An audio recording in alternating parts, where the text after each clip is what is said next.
नमस्कार, मैं हूं मनोज बनू। एक बार खबरों का सफर फिर से शुरू करते हैं। बड़ी खबर है, भोजपुरी एक्टर पवन सिंह को घिनौनी हरकत करते हुए देखा गया है और सिंगर अंजलि राघव को गलत तरीके से टच भी किया गया। घिनौनी हरकत का वीडियो वायरल हुआ है। लखनऊ में इवेंट के दौरान गलत तरीके से अंजलि की कमर को छुआ गया है।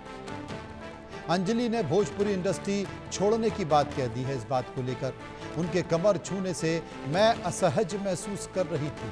उनके फैंस के सामने कुछ कहती तो कोई नहीं सुनता।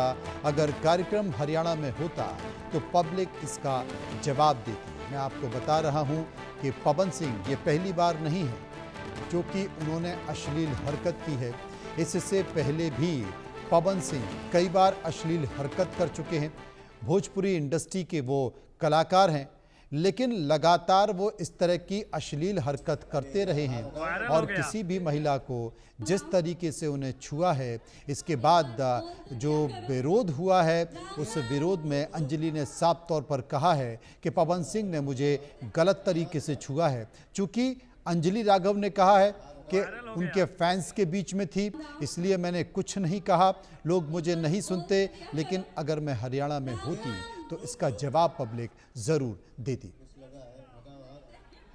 थोड़ी देर रील्स बन के अचानक से वो उतर के चले गए बीच में ही इवेंट के। थोड़ी देर मैंने रील बनाई, अनाउंस ये किया गया कि अभी इवेंट दोबारा स्टार्ट होगा। डिनर के लिए अनाउंस कर दिया गया, मैं भी उतर के चली गई और इवेंट वहां पे खत्म हो चुका था। अनाउंस किया गया था सिर्फ कि दोबारा होगा। नेक्स्ट डे जब मैं घर आई तो मैंने देखा ये बहुत बड़ा मैटर बन चुका था। मैंने उन लोगों से कांटेक्ट करने की कोशिश की, किसी ने मेरा फ़ोन पिक नहीं किया, ना ही उन लोगों ने फ़ोन करके मुझसे हालचाल पूछा कि परेशान हो या कुछ भी नहीं, कोई हालचाल नहीं लिया। मैं पोस्ट करना चाहती थी, जो लोग लिख रहे थे कि मज़े आए या हंस रही है, मैं रिप्लाई में पोस्ट करना चाहती थी। मेरे को किसी का कॉल आया था कि पवन सिंह की पीआर टीम बहुत स्ट्रांग है और कुछ भी ऐसा वैसा मत लिखना और ना पोस्ट करना, क्योंकि वो लोग अगर कुछ लिखेंगे ना बहुत कुछ उल्टा लिख देंगे तुम्हारे लिए और बहुत कुछ कहेंगे और बहुत बड़ा मैटर बन जाएगा। अभी जितना परेशान हो उससे ज़्यादा परेशान हो जाओगी, तो छोड़ो।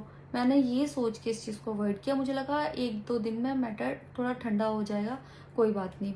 मैंने कहा पर्सनली कभी बात करूँगी इस बारे में इनसे, लेकिन बढ़ता जा रहा है। ऊपर से ना उनकी तरफ से कोई रिप्लाई मिला और मुझे नहीं पता कि ऐसे में मुझे क्या करना चाहिए था और क्या करना चाहिए।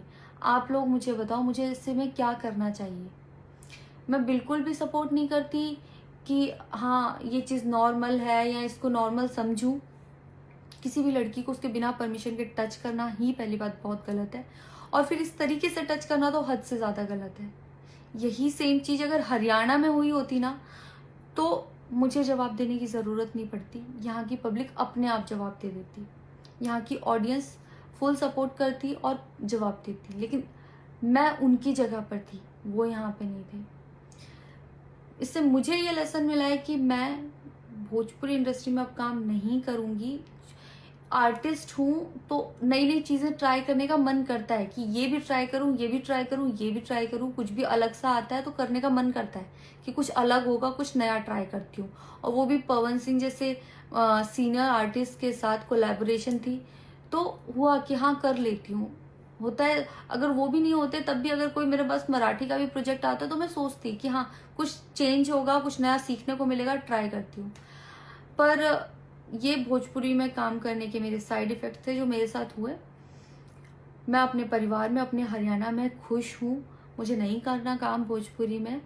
पर आप लोग मुझे ज़रूर बताना कि इस सिचुएशन में अगर आप होते और आप वहाँ पर होते तो आप उस टाइम पर क्या करते और मेरी गलती कहाँ है। जय श्री राम। तो अंजलि राघव ने अपनी पीड़ा को बताया और उन्होंने बताया कि वो समझ ही नहीं पाई, लेकिन ये पहली बार नहीं है। भोजपुरी इंडस्ट्री में जितनी अश्लीलता है वो शायद ही किसी इंडस्ट्री में होगी।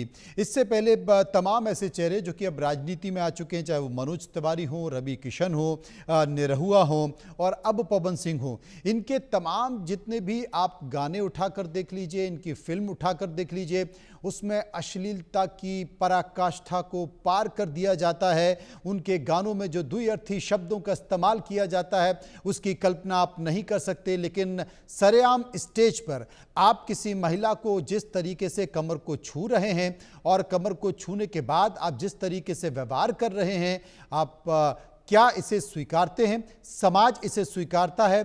और जब ये घटना हो गई, घटने के बाद ये वीडियो जब आ गया, उसके बाद अंजलि राघव को पता चला कि ये तो बहुत ही आपत्तिजनक हैं। हालांकि पवन सिंह की टीम, जो पीआर टीम है या उनकी टीम के लोगों ने उसे फ़ोन किया, अंजलि को फ़ोन किया और कहा कि तुम कुछ भी मत बोलना, ना कुछ कहना, ना सोशल मीडिया पे इसका जवाब देना। अगर तुमने ऐसा किया तो उनकी पीआर टीम बहुत ज़्यादा स्ट्रांग है और उल्टा तुम्हें ही परेशानी होगी। लेकिन अंजलि राघव ने बताया कि ये जो व्यवहार मेरे साथ किया गया है वो घोर आपत्तिजनक है। अब ये समाज को तय करना है कि इस तरह का व्यवहार वो स्वीकार करता है या फिर नहीं।